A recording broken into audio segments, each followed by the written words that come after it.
It's like UNESCO World Heritage Sites. Once it's a UNESCO stamp on it, it's been sanitized. So we start to see the star forts with the same thing, that you go there. I went to a fair few around Šibenik, also in Croatia, and they were all rebuilt from the ground up. And there was 3 of them in Šibenik on the hilltops. There's 3 of them. And I thought, oh, right, it's going to be 3. They're all brand new. They're all rebuilt in the last 30, 40 years. Bosnia, obviously, and that's what they're excavating at the moment, is tunnels under the pyramid. And there's water down there as well. There's water under all pyramids. So I think all these things are, either linked up or they're similar devices from different civilizations. But I think that the answer is more that they've got a lot more to do with power than defense for military operations.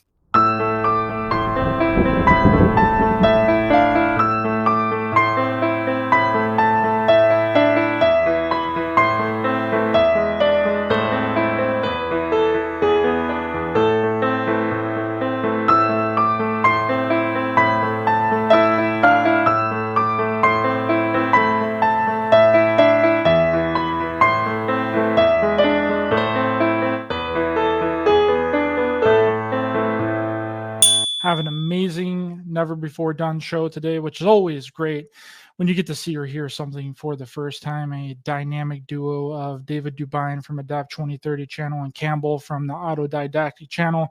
We're going to be covering a lot of things here today: lost history, star forts, ancient power sources, Nikola Tesla, and I've really been looking forward to it. A warm welcome back to the show, David Dubine. How's it going, my friend?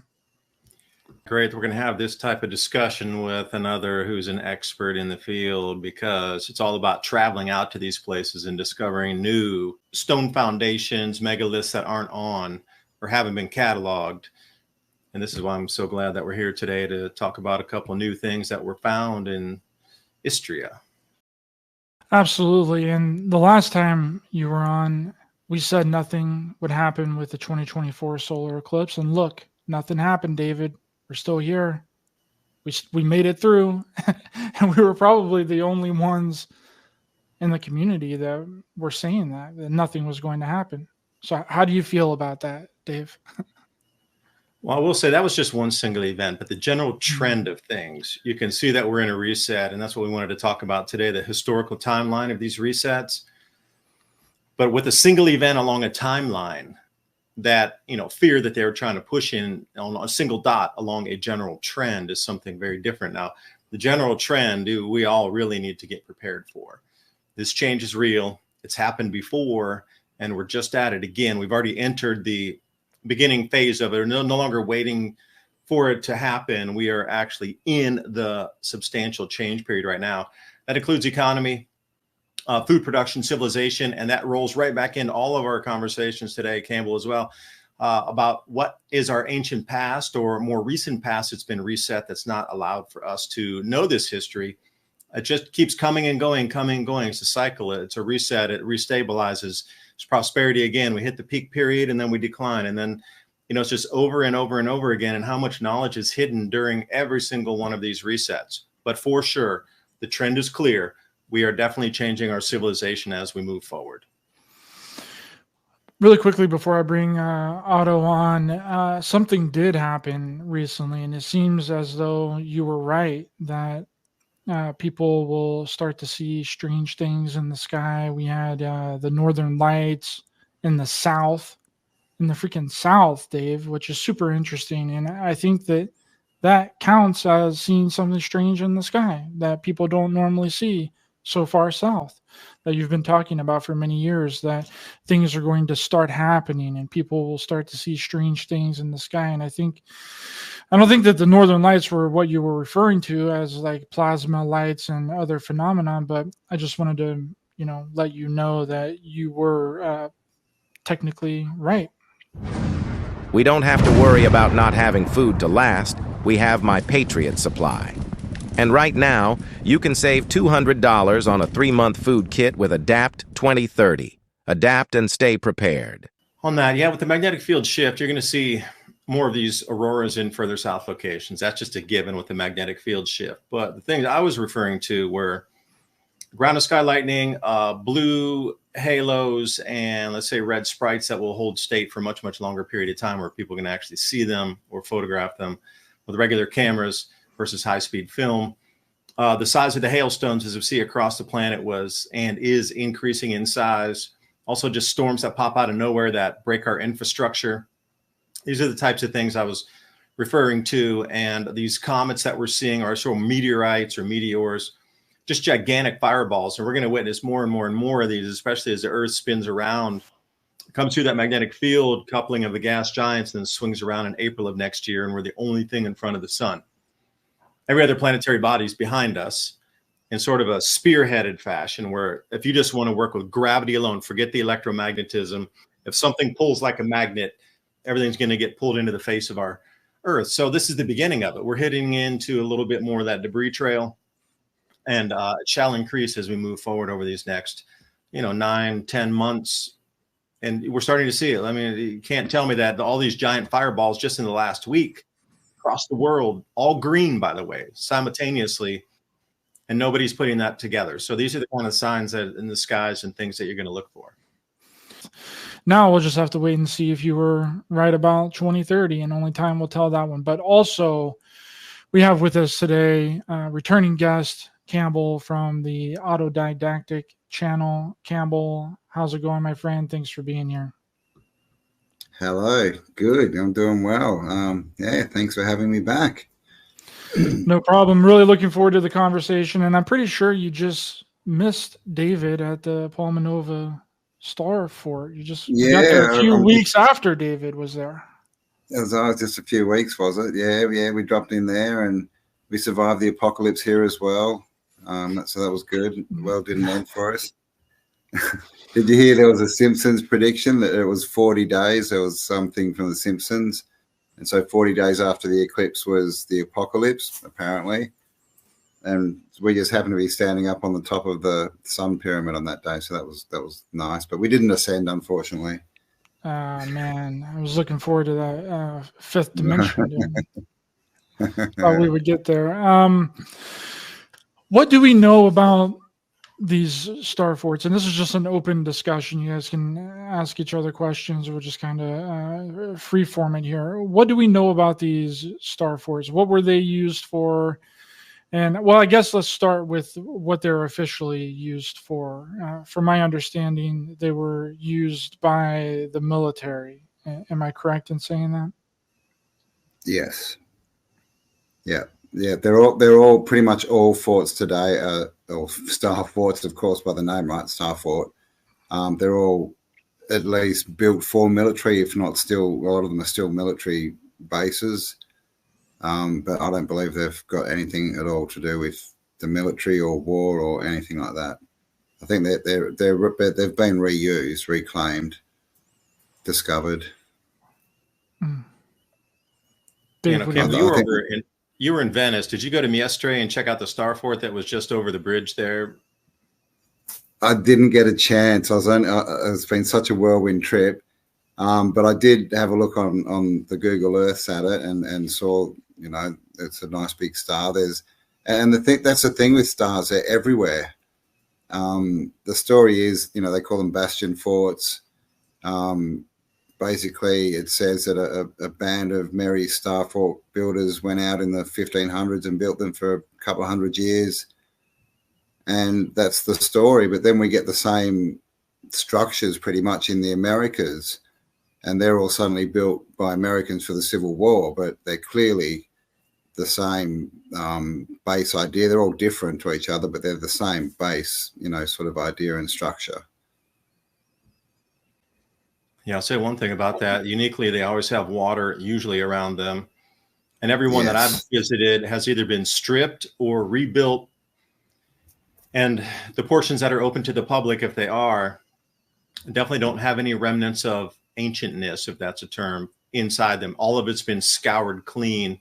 And I don't know if it's just our modern world that's doing that and the awareness is out there. It's like UNESCO World Heritage Sites. Once it's a UNESCO stamp on it, it's been sanitized. So we start to see the star forts with the same thing, that you go there Went to a fair few around Šibenik, also in Croatia, and they were all rebuilt from the ground up. And there was 3 of them in Šibenik on the hilltops. There's 3 of them. And I thought, oh, right, it's going to be 3. They were all brand new. They're all rebuilt in the last 30, 40 years. Yeah, that's something that I found as well, traveling around. Even in Dubrovnik, the castle there, like we started calling these places like history theme parks because they've just all been redone. But we went to Belgrade Star Fort, and that was a weird one. It had been, like, you could see remnants in the ground of something much older, but you could see all the walls had been rebuilt, but really badly. It was like stone here and then a few bricks in, and then it was almost like they'd made it to look like, I don't know, like it was built badly. It was the weirdest thing. But and then there'd be like a brand new tower standing on a wall somewhere, and it was just this jumbled up mess. It was crazy. So yeah, I agree that most of these places have basically been rebuilt and turned into tourist attractions by the looks of it. One thing I could say is, it seems though, just from there's always one little sliver in some corner somewhere where they left the original part of it. So those like you and myself who are seeking this out find like a nugget, a remnant that it seems to be left over. Because when we were in Hungary, we went up to the Slovenian border, and there were 7 star forts in this one town. Again, they were all rebuilt, and there was one little nugget of a wall that you could see might have been, or I thought was the original part, but everything else was scoured. So if your eyes are out there with a microscope, you're going to find maybe one original bit that they left on purpose, but the rest of it, for those of you out there that think, I'm going to hit every star fort, I'm going to find the answers. Well, history's already beat you to it. They don't want you to find the answers. At least powers that be. Yeah, I'd have to agree, unfortunately, with the ones that I've seen recently. It's a shame, but yeah, I mean, like you said, there are remnants. Like in Belgrade, you could see the original old footings and little bits and pieces popping up. Oh gosh, sorry, my phone. Was that the ice cream truck or your phone? That was my alarm. But yeah, they've definitely been sanitized. What the question, I guess, is why, right? They don't want us to know what they were. So, I mean, that's a pretty good indication that they're not what they tell us they are, which is, military forts. I mean, an interesting, observation is that a lot of them are called batteries. That's an interesting thing to call a big stone construction, isn't it? Yeah, when I was in Palmanova, I took a ruler with me, and I was really there going to do research. So I was measuring the bricks and the different types of bricks. There was yellow bricks and red bricks. And the layering of it with the 30-foot tall walls around the 4 miles around it, you would need billions of bricks to do this. And it was a double layer of brick also. So they gave you this history of, in the 1590s, this was a completely flat plain. And then they said, wow, what a great part, and it was supposed to be part of the Venice or the Venetian army. They set up building a 4-mile perimeter city, 30 feet tall, with substrate on the bottom of it, filled it all in to, be a flat surface up there at 30 feet above the ground, using 1.2 billion bricks, but you can't even find a broken wagon wheel anywhere from that time. And I was asking some questions like, where'd all your bricks come from? I'm like, oh, they came down there, somewhere south coast. They're brought up from near Rome or whatever. I'm like, hey, where are all the broken stuff, or the wagons and everything? And the most interesting thing was, they said that approximately 1620, 1625, it took him 30 years to build this star fort that he and I had gone to, that Cambell and I did. Different times, different journeys. We didn't travel together, but that whole thing, 30 years of construction, and nobody wanted to live there after that. The story goes that they had to pay people in Venice to come up and live in the city. And I'm like, wait a minute. You got 30 years of wholesalers, 30 years of restaurateurs, 30 years of hoteliers, 30 years of laundry, 30 years of XYZ at that time, horses or feedlots or whatever it would be. And suddenly everybody just left, and then they had to pay people to go live there again. Made no sense to me. So just that alone on the Palmanova Star Fort, just the history of it, the amount of bricks, 1.2 billion bricks based on just the rough calculations on a napkin. Where does that leave us? That just makes no sense with that logistics available at that time. Yeah, I totally agree. All Star Forts, like the one I started with was Jefferson in the coast, in the water off the Florida Keys. And that they say that's the biggest red brick building well, in the Americas, I even saw one article say the Northern Hemisphere, and that's only they say that's 16 million bricks. But that's just like the Citadel, the inside actual red brick building. And I mean, that's the question. All these bricks. I mean, the thing that gets me about the bricks, apart from the massive number, is they've all been laid in a bed of mortar. Like, how's that even possible? What are your thoughts on that, David? Because I don't even think it could be done by human hands, just for the sheer amount and the timeframes we're given. Yeah, just the amount of bricks. I mean, let's use an even 500 million, which is less than half of what was used to do the walls at Palmanova, just on the outer defensive walls. How long would that take to do that? If a human, how many humans would it take? And then you start to get into the math, like how many humans would it take an average bricklayer, like an average person you would pay at a construction site today, how many bricks could they lay in a single day? And then you're talking about how many thousand cubic yards of mortar would have to be mixed. And then how does that play into everything? Where it was, the bricks were not all uniform. I'll say one thing, because I was into this measuring bricks thing while I was there. So I had my ruler. They probably thought I was a madman out there. There's a guy with the ruler measuring all the bricks all over the place. But none of them were, they were pretty uniform. Now, it could have been because of time and some erosion, but generally they weren't exactly the same. The yellows were variable. The reds were more uniform, but that thickness of the mortar definitely was not uniform in any way, shape, or form. The thickness of it, sometimes it would be, a good inch and a half thick. Other times it was only, quarter-inch thick. It was like they tried to stack them to make them in the even line by the variance of the bricks by using more mortar along those faces of whatever the aero defensive positions would have been that are sticking off the city. But I was trying to do the same thing you're getting at, is how long would it take to build? So 30 years, how many people do you need just to put the bricks down? And then we have wet season also. Like, how could those wagon wheels transit through all that mud at the time? I mean, there's a lot of variables here that don't work in the historical fact. And when you ask about it, and then all the tunnels, I don't know if you went to any of the tunnels that were open there. That thing was a honeycomb of tunnels. So not only are we talking about just building straight brick faces, now you're talking about, 50 or 100 miles of tunnels that were built all along inside here, from the inner ring to the outer ring into the third ring out, tunnels connecting, and then tunnels in between that can run around and then how much brick does that take to put a tunnel system in there of hundreds of miles of tunnels? Most of them are blocked off. Obviously, they don't want you to get lost under there, but I'm fascinated by this place now that I've gone. It's really beyond human. It's beyond human engineering at the time that it was done. That's really what I can say definitively. I mean, and just the logistics of having that many workers, you can only have so many people laying bricks, right? It's not like you can put 20 people in and it goes faster. And the tunnels, there's tunnels under all the starforts as far as I can see. Like, we went through them at Novi Sad, Novi Sad. Oh, yeah, and that was the same thing. It was just tunnels and tunnels and tunnels, and silly stories about, fighters down there and these holes that they were shooting the enemy through that, you couldn't even see a square meter of, out the hole. It was crazy. But I mean, it's interesting because, and the water, right? Because that's also, I'm at Bosnia, obviously, and that's what they're excavating at the moment is tunnels under the pyramid. And there's water down there as well. There's water under all pyramids. So I think all these things are, either linked up or they're similar devices from different civilizations. But I think that the answer is more that they've got a lot more to do with power than defense for military operations. Yeah. Did you happen to go to Zagreb and go to Nikola Tesla Laboratory down in downtown Zagreb?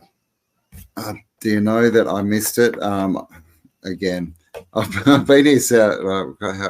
I've been here like 5 weeks, and I've been everywhere, but not long enough anyway. So I'll be back to check everything out. But no, I had some friends went, and they said it was amazing. You had a massive, massive coil in there, and working models of magnetic motors, as we understand, using the Earth's magnetic field to power disks that are rotating oppositionally to each other, with copper plating in there to generate a charge.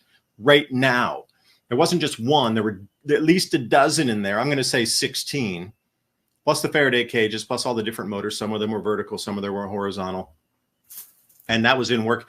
That was right in everybody's plain sight to see. And even me now, there's a coordinated effort to suppress any of that technology from coming out to working standard that can be then mass manufactured and put out into homes. That's all I can really say about that. But the technology absolutely 1000% exists. Now, couple that with the star forts and these different resonances off coastlines. And then, what if it was one star fort for 100 square mile area of resonance within a field?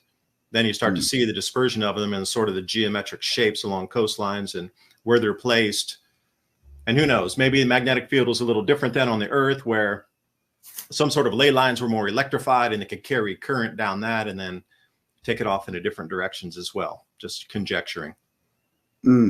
Yeah, I think it's a full system. Michelle Gibson, I was traveling with her for the last couple of weeks, and she talks a lot about the Earth grid, and she includes like train tracks, which I found really interesting, because there's train tracks everywhere that literally connect all of these ancient sites. A lot of star forts included. And when you think about the old types of trains, like a big metal, train on metal tracks, were they carrying some kind of charge? Were they some like artificial ley lines almost, right? Carrying charge back to batteries? I'm not sure, but it looks like everything, the canals, the water's definitely in there. And of course, water, travels by current, just like electricity. And I think there was definitely a worldwide grid and all these things were connected in some way. And that's sort of what the last fall was, I think, is all that free energy and that tech got cut. The grid got cut and now it's not working, and that's why we're paying for our power, right? The interesting word, power.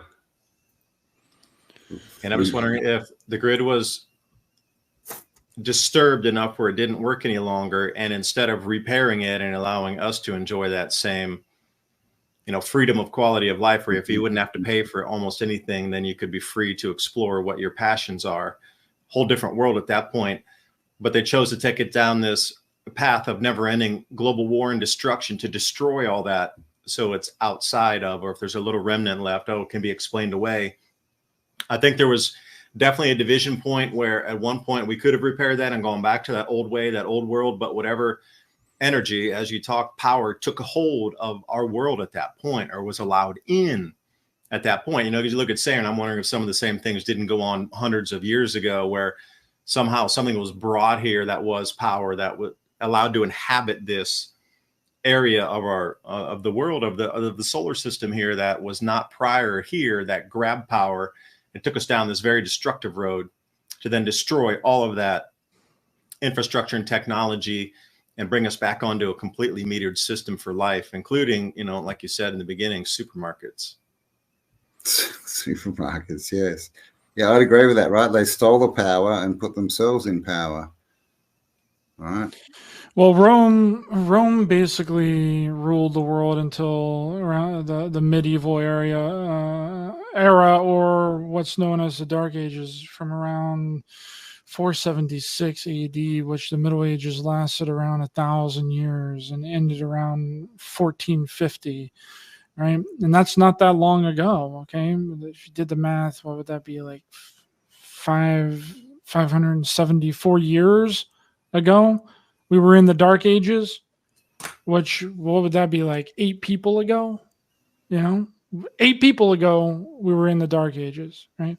Where everyone was running around drunk, raping and pillaging people. They were literally drunk 24/7, ale and wine on deck all the time, 24/7, and I really believe during that period was a lot of knowledge and a lot of understanding, and possibly even technology was lost during that period of 1,000 years. If you are to believe the official account of history, that 1,000 years there is a really crucial and important 1,000 years where things basically just went to shit. Well, so they say. I don't believe the official story of that. I mean, there's a lot of talk about the 1,000 missing years. Have you sort of Anatoly Fomenko's work and looking at the timelines, and we've had all these calendar changes on top of that. I tend to think that's been written in. It's part of their story to send us down in our minds, basically, to tell us we're just these, crazy beasts who get drunk all the time and rape and murder, and so we need all these wars and armies and forts. And I tend to believe that was just either the 1,000 years, the Dark Ages, didn't actually exist, or it was something completely different to what they've told us. So I think that this change, that the switch over to the world we've got now, I'm thinking started around mid to late 1700s is when something happened. And so to me, everything before that is really up for grabs. It's like history, right? His story, because we know the winners write the history. So, that's the question, is how much can we believe any of these stories? And that's sort of what I do. We go and look at history, and it all starts falling apart, pretty quickly too. Well, when you look at the powerful families of, back in the day, I mean, how much history wasn't even written down? I mean, the only people that could actually write were some of the royal family people, so what about the common everyday folk? We don't really get anything from their perspective. It's all written from the powerful family perspective. And what were they leaving out? What were they not putting in? What did they not say? What did they not record? Because they basically had the ability to write whatever they wanted to write. Yeah, for sure. And then you have all the book burnings that went on as well. So they've destroyed a lot of books and knowledge that they don't want us to get our hands on. And then, we can mention the Vatican and what's under there, apparently. What do you think, Dave? I think just as human ingenuity, that Dark Ages doesn't make sense. So you have 1,000 years of no development anywhere on the whole planet, which goes against completely everything of human nature in itself. Now, you can't tell me with a straight face that people are going to live in squalor, dirt, filth, disease-ridden hellhole for 1,000 years when they could develop their way out of it unanimously across the entire planet. Nothing got developed for all of that time.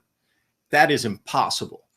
And compressed air energy technologies, if anybody would like to look this up, were developed during the Roman era.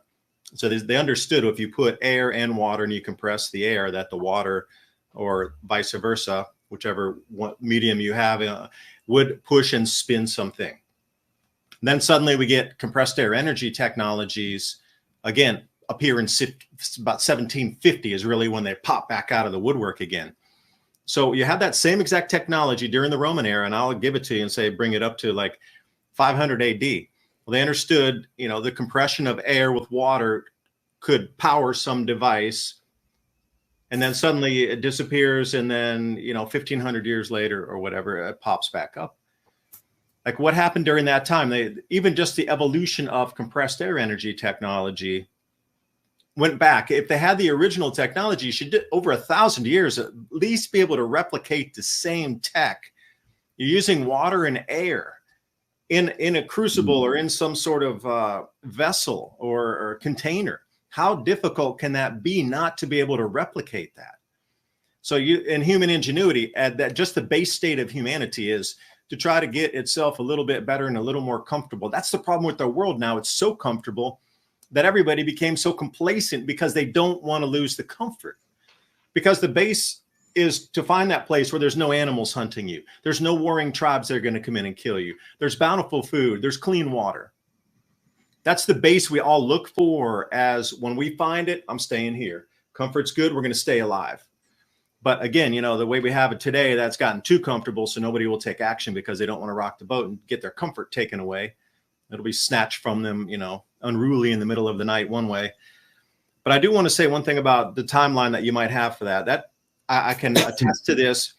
We were in Verona in Italy, which is west of not only Palmanova, but also Venice. If you go to Verona, Verona. And I started to look at a lot of ancient map sites. Now, there's a place called Lago de Garda, which means Lake Garda. And if you look, there was a star fort right at the very south edge of that. And in the 1650s maps, it shows that it's definitely an island within a river. It looks like it's a couple miles off the lake. But then if you look at the 1755 maps, that is in the lake. It's not even, it's a remnant of some sort of foundations that are at the side of the lake. So some transition happened there. So I'm starting to look at a lot of finding single points on the map like that one is a good start. And just finding as many maps from that same exact area for as many dates as I can and just overlaying them to look at the changes. But that's one of my best examples, that Lago de Garda, with that star fort originally in the river center as an island in the river that went around it, that suddenly some earth change happened. And that thing is inside. And, you know, the old port of Rome as well, the same exact thing happened. That ended up 1.2 miles inland. So what's going on with these events here where suddenly ports are not used any longer and there's massive shifts in geologic feature that rivers run in different directions and then ports are no longer usable. And then they just tell you something simple like, oh, it's silted up. They didn't use it any longer. I kept getting that excuse too. I'd always ask, why didn't they use that port anymore? Oh, well, river changed course. It's silted up. Well, I'm like, dude, how many rivers can change course in a very short period of time where your entire port system is rendered useless? Like, what event happened during that very short couple decades? Non-functional ports, and then you got to rebuild new ports because everything shifted in its river course.